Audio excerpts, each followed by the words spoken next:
दोस्तों, जिस समय माली ने जवाब दिया है कि गोरखनाथ के भेष को धब्बा मत लगा देना, पूरनमल कहने लगा कमबख्त, बेहुदे बातें कर बजा रहा है गाल, और बेवकूफ की दोस्ती है जी का जंजाल। मौसी और माँ में अंतर क्या होता है जो मेरी मौसी मेरे साथ में छल करेगी। श्रोताओं, जिस समय जाकर के पूरनमल पहुंचा है मौसी के द्वार पर, बांदी अंदर चली गई। द्वार पर खड़े होकर के पूरनमल ने क्या देखा कि बांदी ने कहा था मौसी बीमार है, लेकिन मौसी बीमार नहीं है। खड़े होकर के देखने लगा कि मौसी सोलह श्रृंगार किए हुए बैठी है। अब शंका हुई, द्वार पर खड़े होकर के विचार करने लगा कि और ही तो यहाँ पर है ओ खुदा खैर करे, कदा क्या मौत का चक्कर है खुदा खैर करे।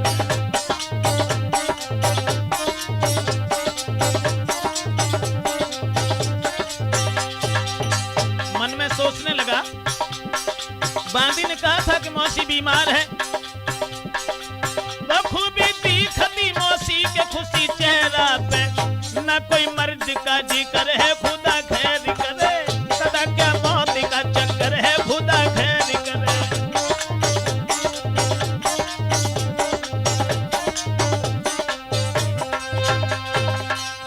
हृदय में बड़े विचार, मन में सोचने लगा कि मौसी बीमार नहीं है, शायद उस बांदी ने झूठ बोला हमसे। इस दम आधी रात कुमर पछता तू द्वार पे ठाड़ो, जाके गेलम गेंदुआ देख के चढ़ी गो तन में जाड़ो। सोचने लगा ये क्या देख रहा हूं मैं। बैठी करके सिंगार नाए बीमार सोच दिल बाड़ो, लखिया जब अनोखे ढंग भव संगाड़ो, लखिया जब अनोखे ढंग भव संगाड़ो।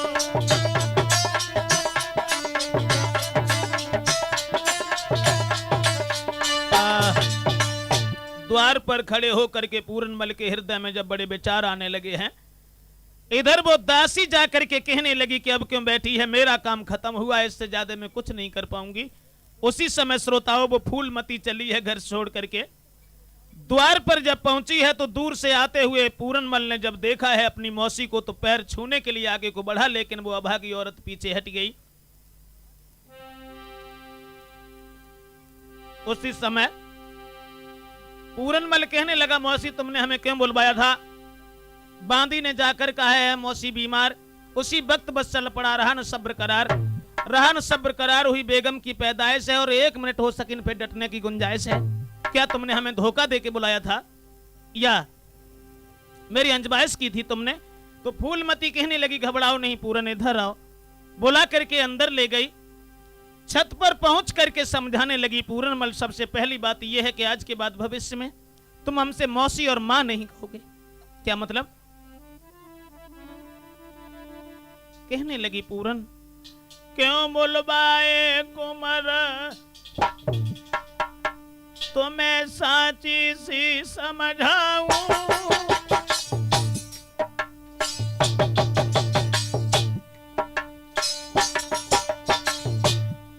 लेकर धीरे धीरे सुना भेद सब रोई मैं बतलाऊं।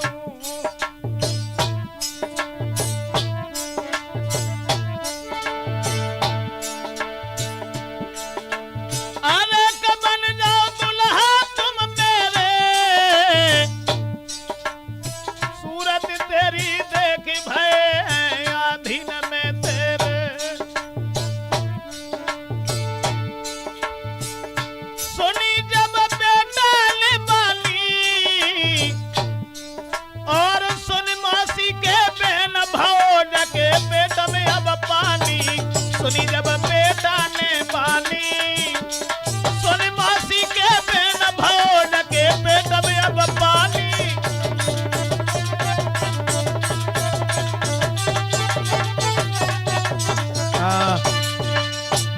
कहने लगी है पूरनमल, मैं तुम्हारी सूरत को देख करके तुम्हारे ऊपर आशिक हो रही हूं। मेरा मतलब सिर्फ यह है कि आज से मौसी और पुत्र का कोई रिश्ता, कोई संबंध नहीं है। तुम यहाँ के राजा बन के रहो, मैं तुम्हारी रानी बन के रहूंगी। और दोस्तों, जो ये वचन सुने हैं, पूरनमल के पैरों के तले धरती खिसक गई, हाथ जोड़ करके कहने लगा, मौसी क्या कह रही हो तुम?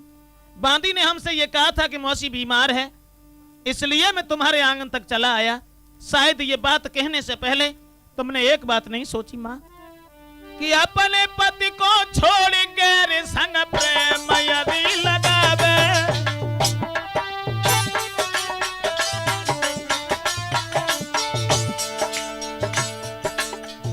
समझाने लगा और कहने लगा, माँ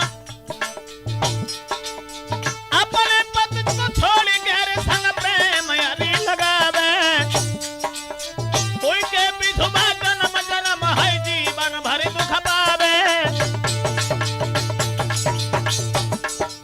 मौसी, महाराज कुमार की हिलकी भर गई है, आंख में आंसू भर की बात मन दिल की कह गई है। मौसी तो पे बिजली पर लला पे सिरली हुई गई है, मौसी तो पे बिजली पर लला पे पागल हुई गई है।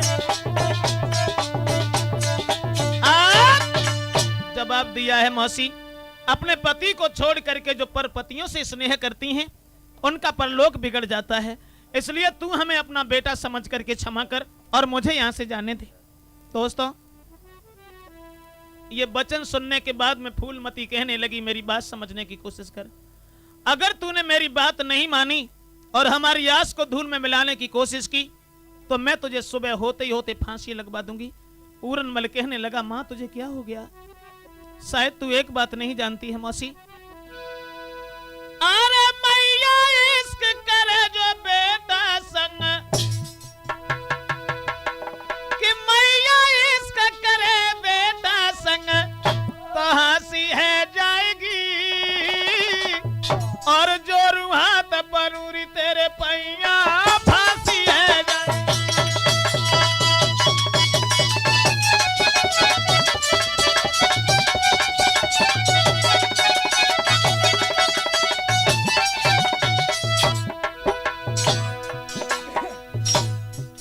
करके कहने लगा, मां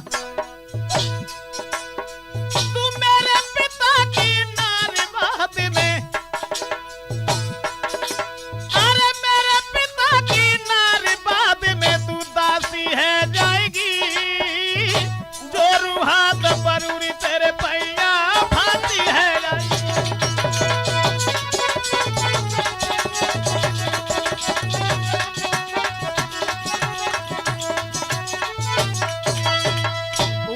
कहने लगा, मौसी मरने की धमकी तू किसे दे रही है? कुदरती खेल सब बदल जाए, सूर्य ठंडा पड़ जाए, चंद्रमा अग्नि उगलने लगे, सब कुछ हो सकता है, लेकिन ये वो गुड़ कहां है जिसमें चींटियां लग जाएं? मैं अपने धर्म को नहीं छोड़ सकता।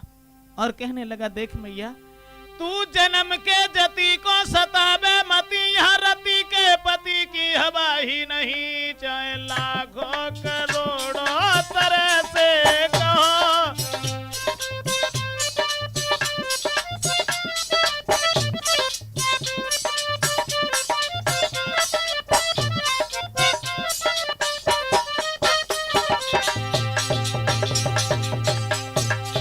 कहने लगा,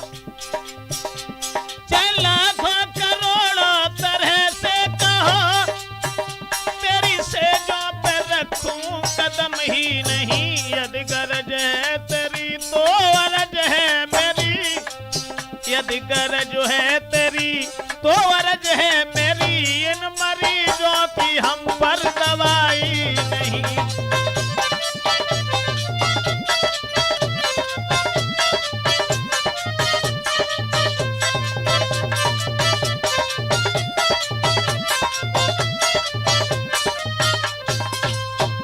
कहने लगा, मां क्षमा कर, ऐसे मरीजों का मेरे पास इलाज नहीं है, अर्थात तू हमें अपना पुत्र समझ करके माफ कर। फूलमती कहने लगी, मैं ये खूब जानती हूँ, ऐसा दुनिया में कोई जति या सती मैंने आंखों से देखा बसर ही नहीं, जिसको औरत के रंग की लगी ना हवा, जिसको नारी के रंग की लगी ना हवा, ऐसा दुनिया में कोई बसर ही नहीं।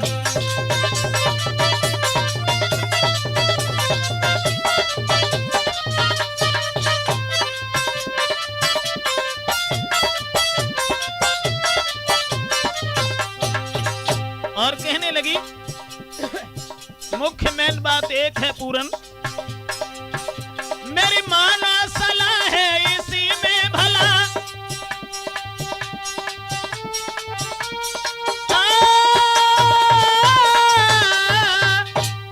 माना सलाह है इसी में भला, जो करोगे उजर तो गुजर ही नहीं। तेरे सर की कसम तुझे भेजूं अधम, तेरे सर की कसम तुझे भेजूं अधम, अपनी करनी में छोड़ूं कसर ही नहीं।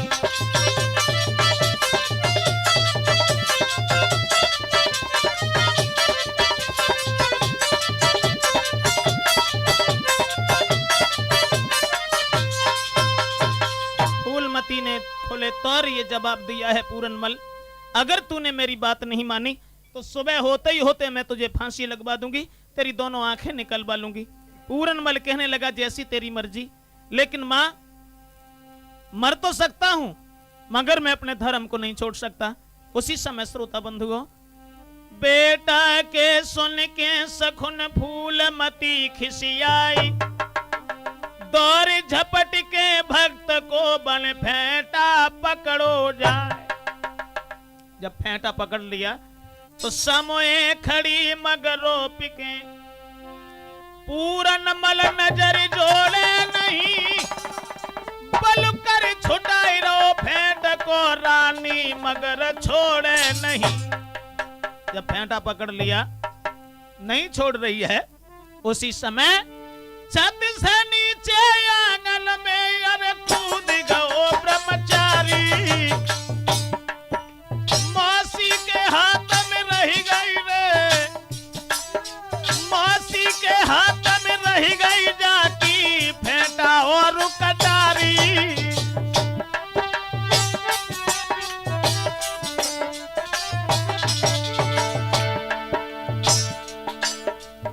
फेंटा और कटार जब फूलमती के हाथ में छोड़ी, महाराज कुंवर आंगन में कूदो है, अम्मा में को लाल भगो बगिया को सूदो है।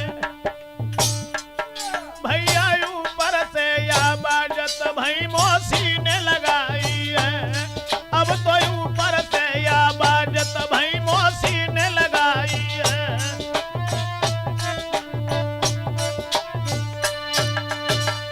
जैसे ही पूरनमल निकल करके भागा, फूलमती चीखने लगी, पूरन वहीं खड़ा हो जा, इस दम आधी रात्रि को छोड़ चला मोए खैर, सुबह चखा दूंगी मजा जालिम अपनी शहर। इस दगाबाजी का मजा सुबह तू बस पाएगा और भोर हो से पहले सूली पे तू चढ़ जाएगा, इसलिए अब भी कुछ नहीं हुआ। द्वार पर खड़े होकर के पूरनमल कहने लगा मौसी ठीक है, मेरे मरने से अगर तेरी छाती शीतल होई तो मौसी निश्चित सुबह तू मरवाई दीजे मोई। अगर मेरे मरने से तेरी आत्मा में तसल्ली आ जाए तो तू मुझे मरवा देना, लेकिन मैं इस बात को नहीं जानता था कि तू ही हमारे लिए नागिन बन के तैयार हो जाएगी। उसी समय फूलमती कहने लगी और एक कमीन, और नीच तेरी जैसी किसी को जबानी न मिले, तो ऐसी जगह मानूंगी जब पानी न मिले, तो ऐसी जगह मानूंगी जब पानी न मिले।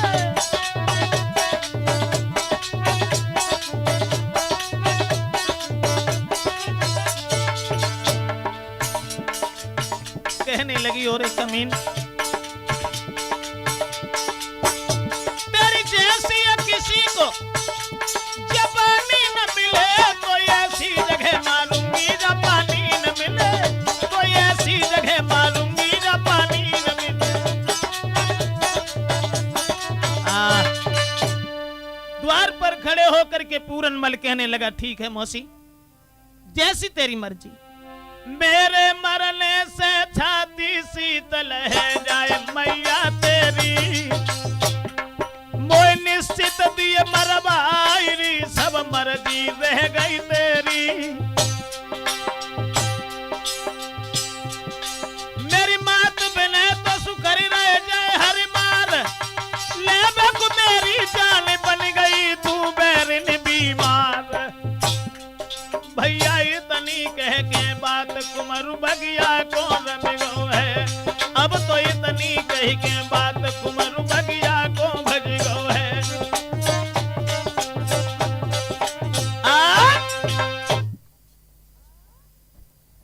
जिस समय पूरनमल तो चला जाता है बाग की तरफ, इधर उस दासी से रानी ने ये कहा कि सहेली अब क्या होना चाहिए। दासी बोली हम क्या बताएं, हम तो संजय ही समझ आती नहीं, तब कुछ मिलो।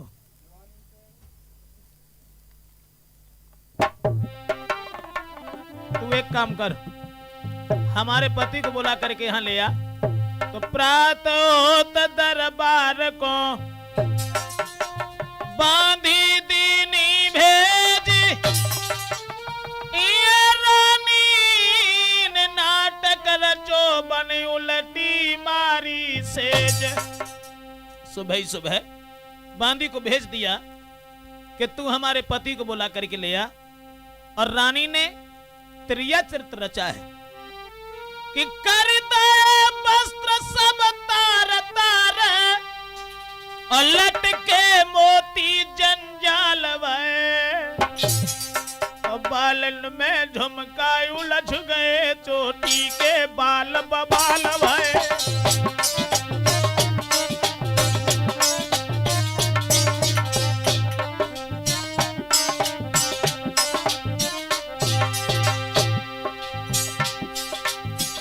सब सिंगार बिगाड़ा,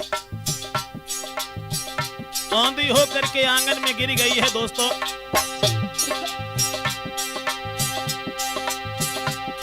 मेसी ने होठ किए काले भोए टेढ़ी कुटिल कराल भई, सर की सारी सारी सर की भूचाल श्वास की चाल भई।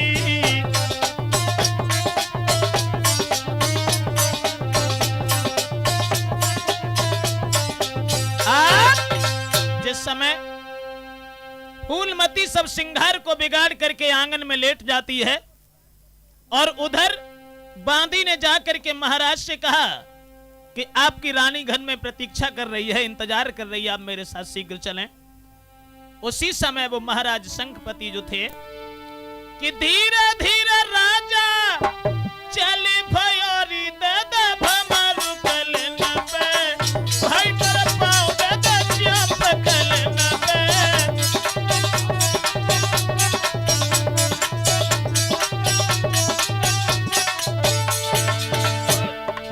ऐसा ही नहीं, अरे परिया चटके डोकर की जको सोटा घटक तू जाइनो है जको सोटा घटक तू।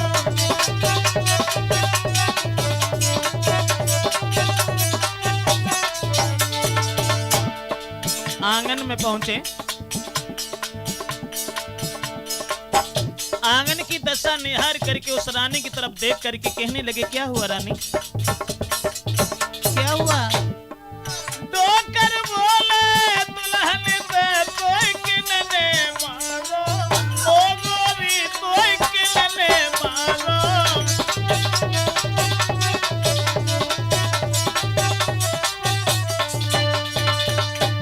पूछने लगे क्या हुआ, घर की क्या दशा है, तुम्हारी क्या दशा है। तो उठ करके बैठ गई और कहने लगी महाराज तुम्हें शर्म नहीं आई इस बात को कहते हुए, क्यों। सिर्फ हमें इस प्रश्न का उत्तर दे दो, तुम हमारी शादी अपने लिए करके लाए थे या अपने लड़का पूरनमल के लिए। शंखपति कहने लगे आखिर तेरे कहने का मकसद क्या है, तू कहना क्या चाहती है। तो जवाब दिया श्रीमन, दूसरे की कहा मजाल जो हमको देखे बुरी नजर ते, और खुलबाबो तो खोल कहे जा घर में ही पत्थर पड़ जाए।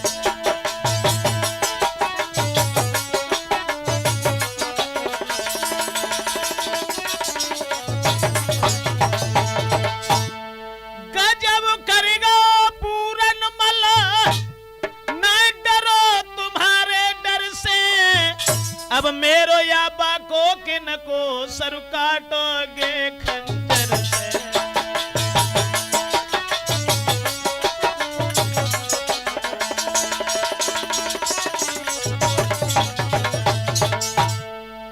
तुम्हारा लड़का पूरनमल और मेरी इज्जत पर हमला करके चला गया। शंखपति कहने लगे नादान औरत, ओ बेहूदी नारी, और क्यों असुआ ढरकाई रही ढाड़ी। पूरनमल मेरे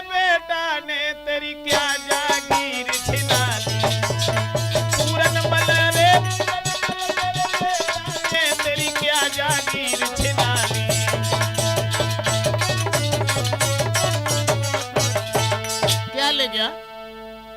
उसी समय वो रानी कहने लगी, महाराज वो इज्जत लगा तुम हूं ले उदस गाली, शर्मन आती फरमाते हो क्या जागीर छिनाली, शर्मन आती फरमाते हो क्या जागीर छिनाली।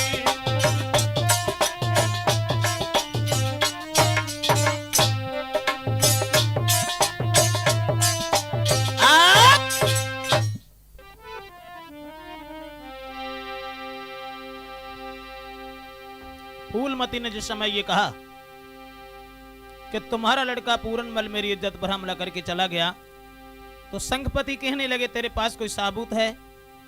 वही फेंटा कटारी जो पूरनमल की पेश नहीं गई थी, वो मौसी के हाथ में छोड़ करके चला गया था।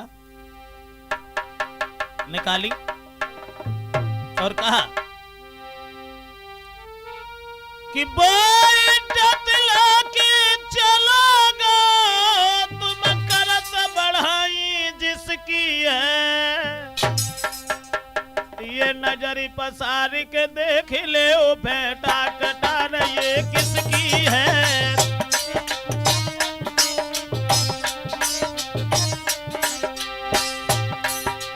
नजरी पसार के देख ले ओ बेटा कटार ये किसकी है, नजरी पसार के देख ले ओ बेटा कटार ये किसकी है।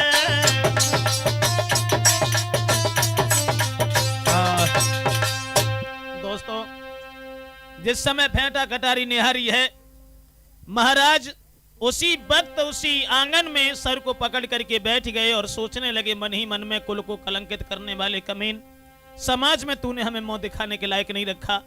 फूलमती से जिस समय पूछा तो फूलमती ने यह कहा कि महाराज अगर हमसे चाहते हो और हमसे पूछना चाहते हो तो मेरा इरादा यह है कि उसे फांसी लगवा दी जाए।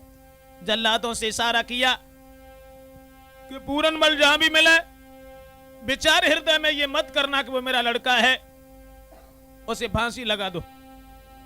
जल्लाद चले, अरे कहां तमें रस्सी ले लइए तमें लई तलवार उठाई,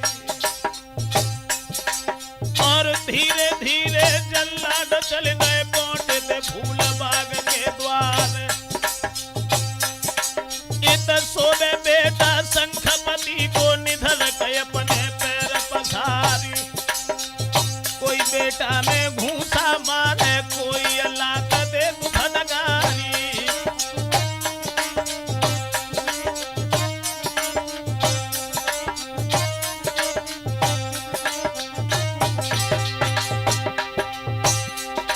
और हाथ बांधिले ब्रह्मचारी के खेत सभा को चले लिवाई,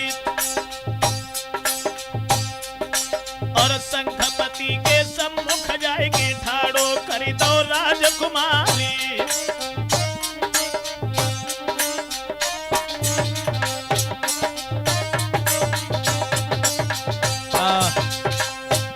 दोस्तों, जिस समय महाराज संघपति के सामने पेश किया है, पिताजी को सामने खड़ा हुआ देख करके कहने लगा पिताजी नमस्ते, लेकिन नमस्ते का उत्तर कौन थे? संघपति ने जवाब दिया, और एक कमीन, पिताजी कहते हुए तुझे जरा भी शर्म नहीं आती? संघपति कहने लगे सोया तू जिसके साथ में, ओ मूर्खन का बदला हमें अंतर का मौसी मात में। कहने लगा पिताजी गोरख गुरु साक्षी मेरो, मौसी धर्म की बात है, कर्म की कहा चली मैंने छुओ न बाको गात है। जवाब दिया पिताजी, आधी रात के समय पिताजी बांधी गई दिलवाई।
पूरनमल ने सारी कहानी कही है और जवाब दिया है, पिताजी रात के समय बांदी हमें धोखा देकर के घर में ले गई। मेरी मौसी ने हमसे कुबर बका, मगर मैं अपने ईमान को बचा करके वहां से चला आया। अगर हमारी बात पर यकीन नहीं है तो माली से पूछ सकते हैं। उसी समय शंखपति ने यह इशारा किया, इसे ले जा करके फांसी लगा दो। हम इसकी जबान से सफाई नहीं सुनना चाहते। श्रोताओं, पूरनमल कहने लगा, पिताजी फांसी अगर लगाई जाए तो हर जगह न लगाई जाए। मैं जानता हूं कि मेरी जिंदगी का यह आखिरी दिन है। मोए फांसी गर लगवाऊ तो मौसी के द्वार पे लगबैयो। मेरी बूढ़ी मैया अम्बा दे से बबुलाने का मिलैयो। जवाब दिया, पिताजी फांसी अगर लगवाओ तो केवल मौसी के द्वार पर।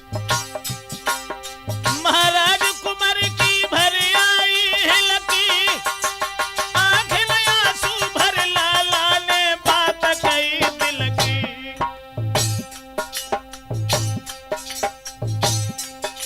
ओरे बंसी बारे श्याम भावई समझ में नहीं आई। ओरे मुरली वाले श्याम भावई समझ में नहीं आई।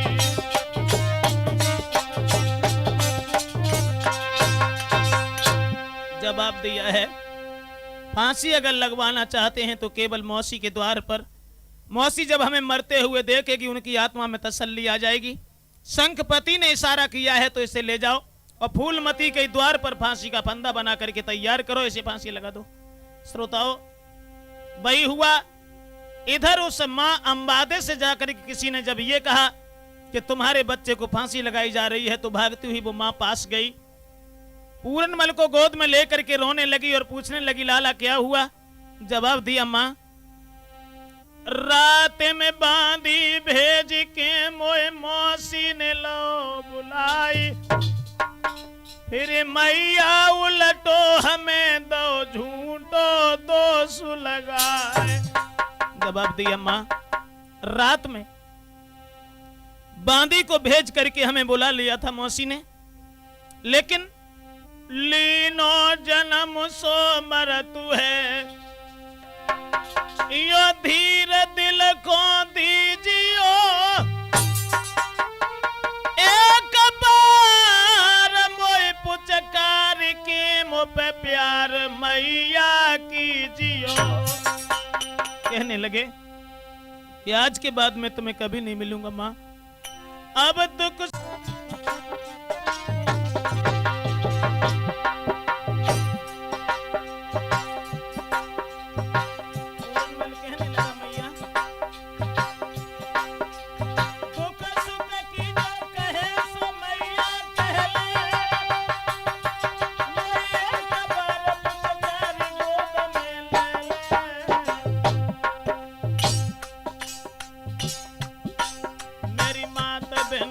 सुकरी रह जाए हरि बार रो लला स्वर्ग खो जाए मैया कर ले आखिरी प्यार।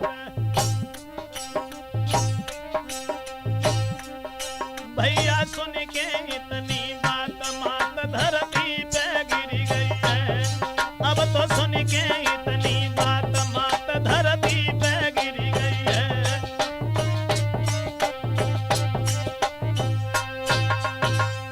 जिस समय मां रोने लगी है और जल्लादों से कहा है कि थोड़ी देर रुक जाओ, फूलमती के पैर पकड़ लिए और जवाब दिया, सहेली मेरे तेरे बीच में केवल यही एक लड़का है, इसे न मारो। फूलमती कहने लगी कि सम्मुख बैठी सोत क्यों नैनन भरी रही रोई। कसम बना ले मैं इसे तब तू राजी हो। कहने लगी मैं इसे नहीं छोड़ पाऊंगी। मां शंखपति के पैर पकड़ करके रोने लगी, महाराज अरे ये कलौता प्राणन बेटा प्यारो।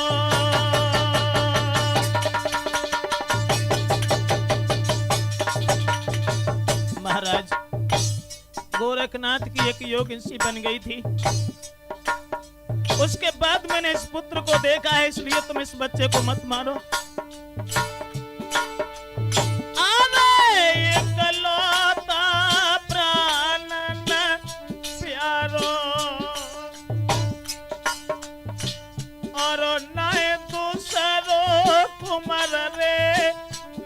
भारो।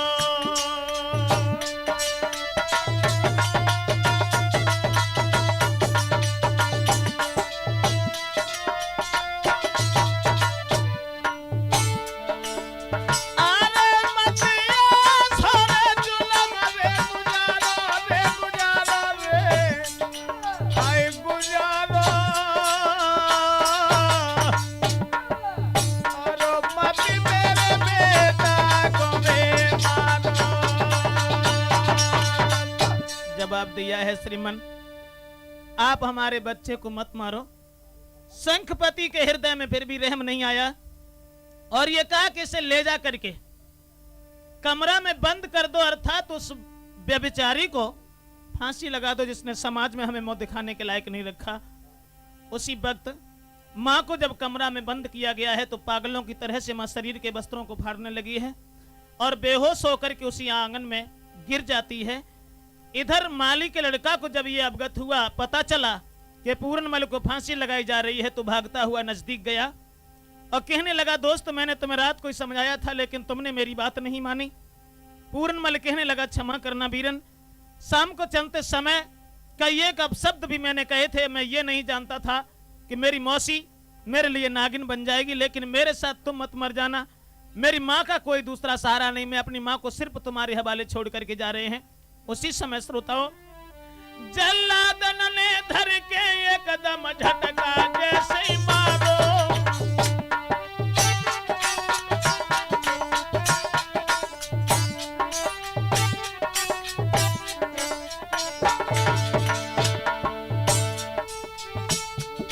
जाको प्राण पखेरुड़ियों ने गजब तो हुई गो भारो।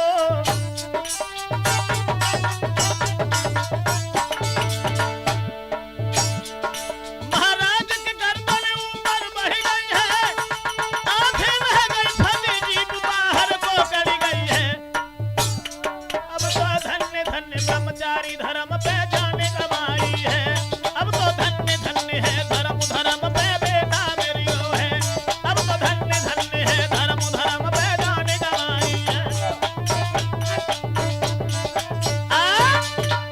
जिस समय दोस्तों पूरनमल खत्म हो जाता है, लैस को उठा करके दूसरी जगह जब रखा गया है, फूलमती के हृदय में फिर भी तसल्ली नहीं आई और इशारा किया है कि इसके नैन और कलेजे निकाल के मुझे दिए जाएं। पेट फाड़ करके पूरनमल का कलेजा निकाला गया, जो सौभागी औरत ने पैरों से कुचल करके बाहर फेंका। और श्रोताओं, माली का लड़का उस बच्चे की लहस को लेकर के बिलखने लगा, भैया अब मैं कहां जाऊं, भैया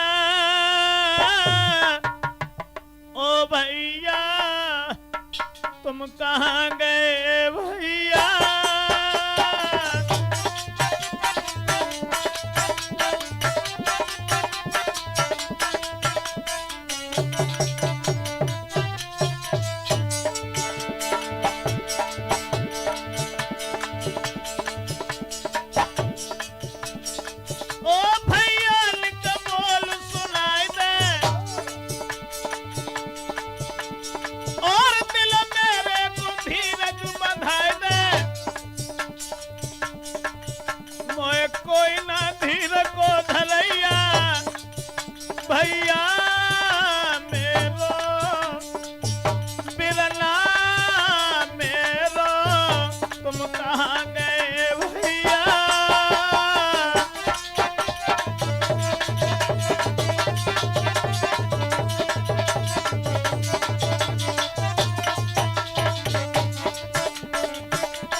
साथियों, पूरनमल की लैस के पास में जब कोई नहीं रहा है और पूरनमल को उठा करके एक झील में बहा दिया गया है उस माली के लड़का के हाथ से। माँ को जिस समय कमरा से निकाला गया है तो पागलों की तरह से माँ शरीर के वस्त्रों को फाड़ने लगी है और आंगन में बेहोश होकर के जब गिर जाती है। पूरनमल की लहस जब झील में बहती हुई जा रही है, मगर ये ध्यान रखना कि धर्म पर मरने वाला प्राणी कभी मर नहीं सकता। इधर से पूरनमल की लहस जा रही है, उधर से महात्मा गोरखनाथ अपने शिष्यों के साथ में उसी रास्ता से निकलते हुए जा रहे थे। इश्क जिसको है अपने धर्म से वो सदा सर कटाते रहेंगे, समय में फल में गलती रहेगी तो पतंगे भी आते रहेंगे।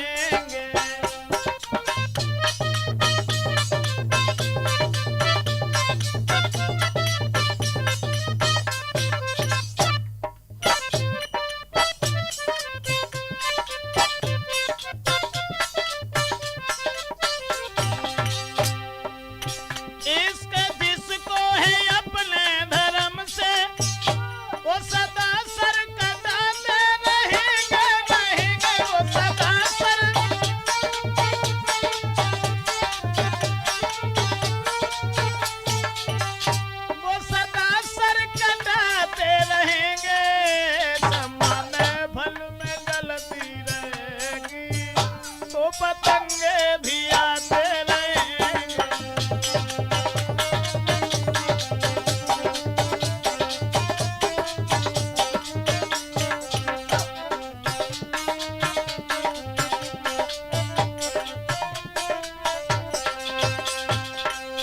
दोस्तों, जिस समय पूरनमल की लहस जहां बहती हुई जा रही थी, एक लड़का ने देखा और पूछने लगा, गुरुदेव ये लहस किसकी है? गोरखनाथ कहने लगे, मुझे क्या पता ये किसकी लहस है। तो दूसरा लड़का समझा करके कहने लगा, गुरुजी मुझे ये मालूम पड़ता है कि भैया पूरन की लहस मोई लगी रही है, निकल देख लीजो।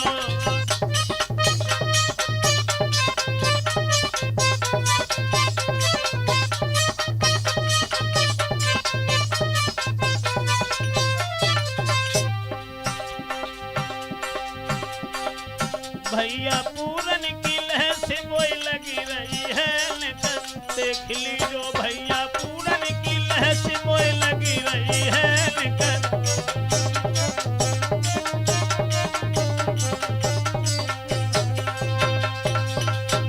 जवाब दिया कि हमें पूरनमल की लहस मालूम पड़ती है। तो महात्मा गोरखनाथ कहने लगे, तो निकाल के लाओ। लहस को जब फुर्ती के साथ में निकाला गया, गोरखनाथ ने जिस वक्त ध्यान धर के देखा है तो सारी कहानी समझ गए और कहने लगे कि धर्म के पीछे तुम मर गए, लेकिन मैं तुम्हें मरने नहीं दूंगा पूरन। सोई पूरनमल की लहस में जब फूंक धर के मारी,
जैसे ही पूरनमल उठ के खड़ा हुआ, कहने लगा गुरुजी मैं यहाँ कैसे आ गया।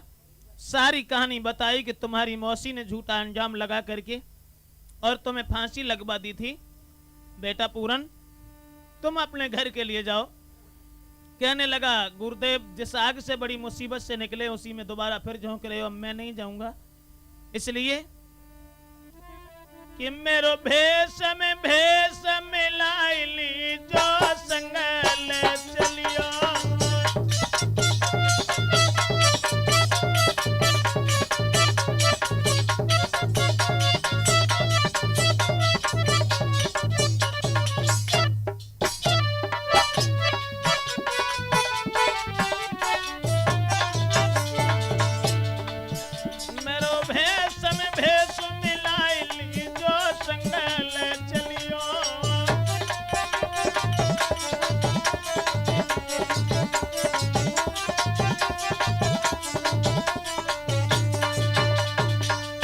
जवाब दिया है गुरुजी अब मैं तुम्हारे अलावा घर के लिए नहीं जाएंगे। और उसी समय पूरनमल जो था वो महात्मा गोरखनाथ के साथ में रहने लगा है। मगर श्रोताओं गोरखनाथ जितना हित पूरनमल से करते हैं इतना हित किसी दूसरे शिष्य से नहीं करते। धीरे धीरे समय गुजरता चला गया, लेकिन चेलाओं के अंदर डाह पैदा हो गया। सभी शिष्य आपस में एक दिन विचार करने लगे और कहने लगे कि गोरखनाथ जितना हित पूरनमल से करते हैं इतना हित किसी दूसरे लड़का से नहीं करते। तो एक कहने लगा कोई ऐसा उपाय नहीं है जिससे पूरनमल मर सके। दूसरा कहने लगा हाँ उपाय मेरे पास है। चीन मुल्क में जो सुंदरादे नाम की लड़की है, पता नहीं उसका कैसा स्वभाव है, वो महात्माओं से जलन करती है। हजारों महात्मा जिसने अपने हाथ से मार दिए हैं और भिक्षा मांगने के बहाने अगर इसे वहां भेजा जाए तो ये लौट के नहीं आएगा। उसी समय पूरनमल से कहा कि तू जिस दिन से महात्मा हुआ उस दिन से आज तक भीख मांगने के लिए नहीं गया।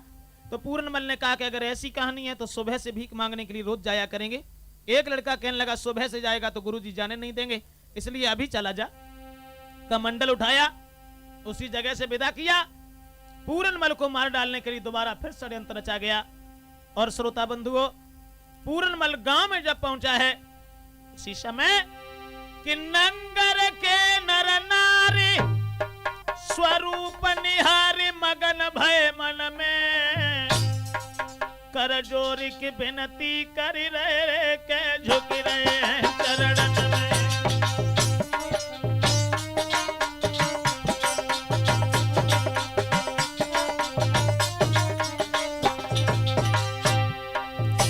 गांव के लोग महात्मा की सूरत देख करके नजदीक आए। नगर के नर नारी स्वरूप निहारे मगन भय मन में कर जोरी की विनती करत झुकत चरणन में। कर जोरी की विनती करत झुकत चरणन में।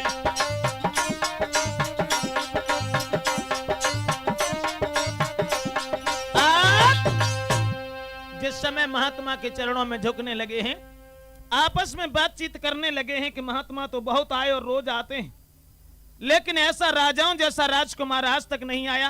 कुछ लोग कहने लगे अगर ये महात्मा गांव के अंदर चला गया तो सुंदरादे जिंदा नहीं छोड़ेगी, इसलिए इस महात्मा को यहीं से वापस कर दो। कुआं पर कुछ सखियां पानी भर रही थी। पूरनमल की तंदुरुस्ती निहार करके एक लड़की कहने लगी सहेली महात्मा तो रोज आए और रोज आते हैं, लेकिन जनमा को गुइया मोको लागत नाई भिखारी रे। चंदा जैसी चमकन जाके दातन की कितनी प्यारी रे। बारो छोड़ के तो मर गई जाकी महतारी रे। के तो बनी है जाकी राम ने बिगारी रे। जन्म को यो मेरी सजनी लागत नाई भिखारी रे।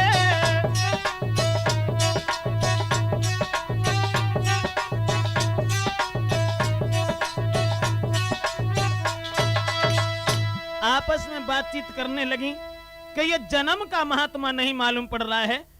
सब सहेलियों ने भी रास्ता घेरी और ये कहा कि बाबा जी कहीं दूसरे गांव में जाकर के भीख मांग लेना। हमारी रानी का पता नहीं कैसा स्वभाव है, वो तुम्हें जिंदा नहीं छोड़ेगी। पूरनमल कहने लगा सब लोग इस तरीका की बातें कर रहे हो, और हमने उसकी कौन सी डकैती डाली, कौन सा उसका नुकसान किया है जो हमारा कत्ल करेगी। इसलिए अब मैं भी उसे देखना चाहता हूं कि वो है कैसी जो महात्माओं से द्वेष भावना रखती है। और कहने लगा तुम्हारे द्वार पर बाद में भीख मांगेंगे, पहले हम उसी के पास जाएंगे। चला, पहरेदार से कहा कि अपनी रानी से कह दो कि हमें भीख डाल जाए। बताया उस पहरेदार ने जाकर के, तो सुंदरादे ने एक हाथ में तलवार उठाई, एक हाथ में भिक्षा उठाई और द्वार पर गई। पूरनमल ने हाथ जब बढ़ाया भीख लेने के लिए, उसी समय दांती पीस के रानी ने तलवार तदा उठाई। ऊपर को जब हाथ उठाया, कोई सूरत देखी बाबा की तो मन में गई लुभियाई। तंदुरुस्ती को निहार करके महाराज ने हमें रानी भर गई है, और बाबा बाबा कह की है पायन में गिर गई है।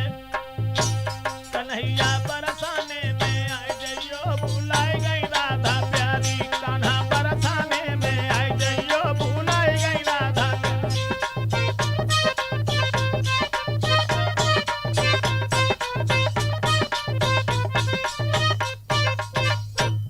कहा बाबा जी मैं तुम्हें जान से नहीं मारूंगी, लेकिन तुम मेरे आंगन में चले चलो, और आंगन में चल करके जितनी आप भीख चाहेंगे मैं ला करके दे दूंगी। तुम्हारे पैर अगर हमारे घर तक पहुंच जाएंगे तो मेरा घर पवित्र हो जाएगा। कहने लगी चलो। पीछे पीछे पूरनमल चलने लगा। जना समझ पाई कि जो दूसरी मौसी भीतर को खींच नहीं जा रही। घर पहुंचे, अंदर जाए कि जब कुंडी बंद करने लगी सुंदरादे, तो पूरनमल कहने लगा क्या कर रही है। जवाब दिया बाबा जी मेरा मतलब सिर्फ ये है कि तुम मोसंग कर ली जो शादी भोले बाबा जी।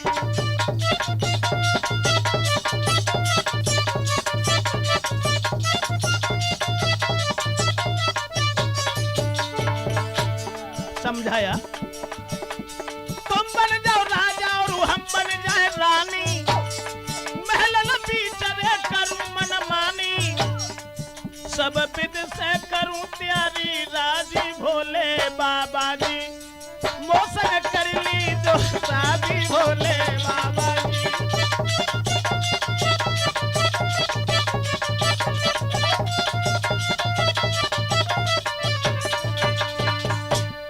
जवाब दिया तुझे शर्म नहीं आती इस बात को कहते हुए।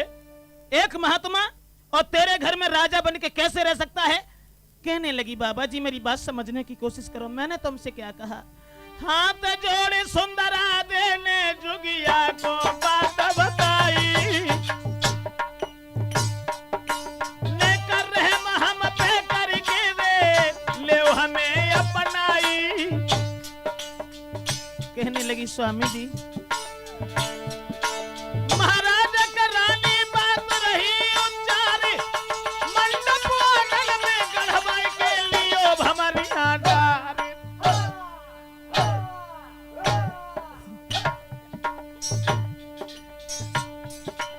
मैके में चलियो संभार के ससुरे में काटी गयो, मैके में चलियो संभार के ससुरे में काटी गयो।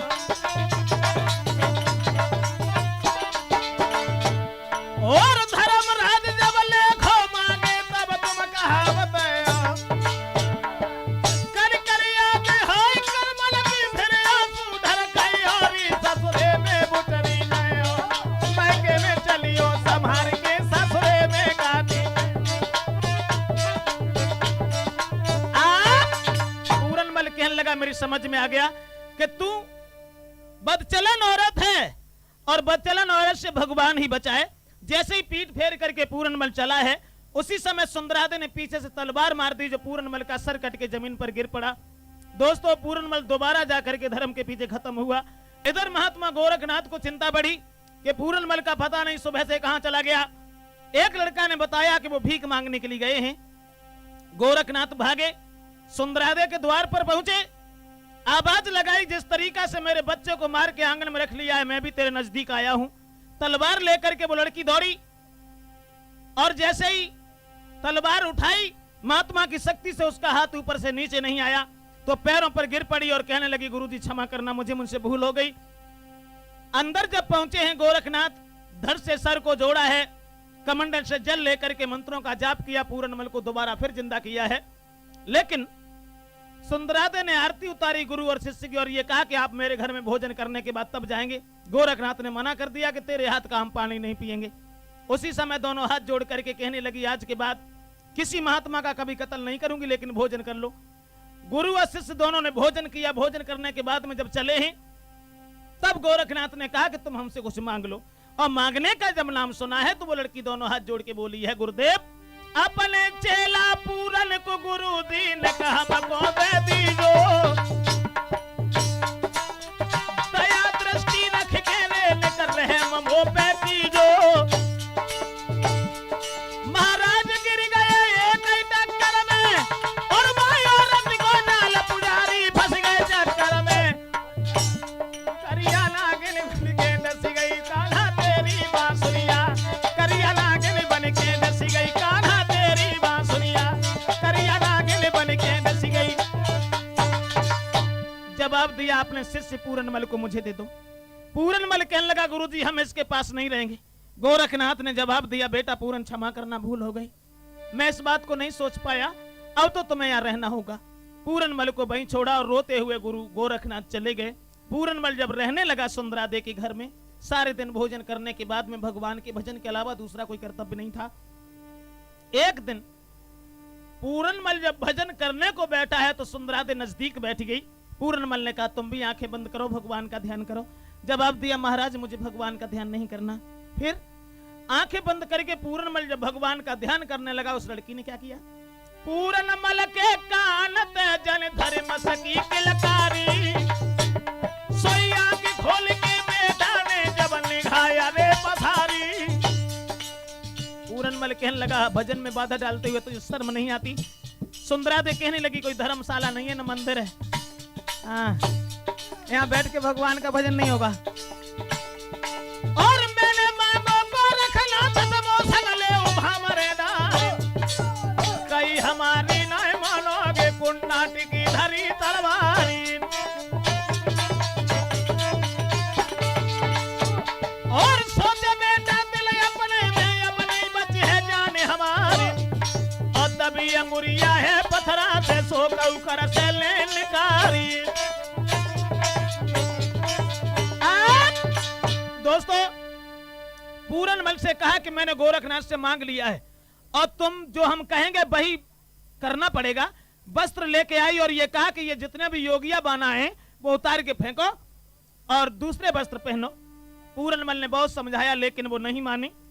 तो पूरनमल कहने लगा, तुम पीठ फेर के खड़ी हो जाओ, आंखें बंद कर लो और जब मैं वस्त्र पहन लूंगा तभी कह दूंगा। आंखें बंद कर ली, पीठ फेर के खड़ी हो गई। उसी समय वो लड़का होएगा सोई होएगा अंतर ध्यान रे हुवन से ब्रह्मचारी, ठाड़ी ठाड़ी रानी रही है पलका रे उघारी। कह रही है, महाराजन का उनसे मैं बोलूंगी, बोले तो मना कहो न बिल्कुल अखियां खोलूंगी। लकड़ी ठाड़ी ठाड़ी द्वारे पे यजुवकली बकी रही है, बेहा ठाड़ी ठाड़ी द्वारे पे यजुवकली बकी रही है। जैसे ही आंखें खोली और पूरनमल जब नजर नहीं आया, महल में ढूंढती रही, फिर भी पूरनमल दिखाई नहीं पड़ा। छत के ऊपर पहुंची और देखा उसने कि एक के ऊपर हमारे दिल से जब मैंने उसे अपना पति समझा वो भी धोखा देके चला गया। तो सतखंडा ते छलांग गुइया नीचे धर के मारी, और बाई दुख में मरी गई रे सुंदरादे जाकी प्यारी। महाराज भक्त युत गुरते पहुंचो जाए, और देखो पूरन को सम्मुख तो गोरख गए समझाए।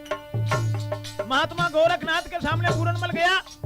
गोरखनाथ कहने लगे, तुम यहाँ कैसे? बताया कि उसने हमें रोकने नहीं दिया। गोरखनाथ कहने लगे, वो लड़की मरी गई है। दोनों गुरु और शिष्य फिर भागे हैं। वहां जाकर के हाथ कमंडल ले लीनो फिर जादू तुरंत चलाओ है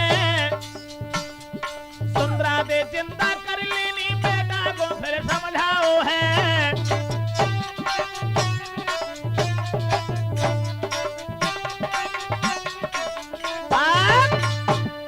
जिस समय महात्मा गोरखनाथ जब पहुंचे हैं वहां और सुंदरादे को दोबारा फिर जिंदा किया है दोस्तों, लेकिन महात्मा की शक्ति से उसका विचार बिल्कुल बदल गया। जो पूरनमल को पति की दृष्टि से देखती थी, भैया भैया कह करके सामने पहुंची है।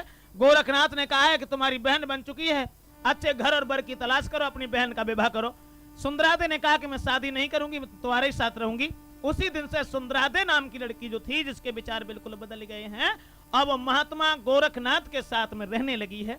क्षमा करें, पूरनमल की कथा जो हमने आप लोगों को ये राजपूत कैसेट में दी है, पूरनमल की लीला वे जल्दी में सुनाई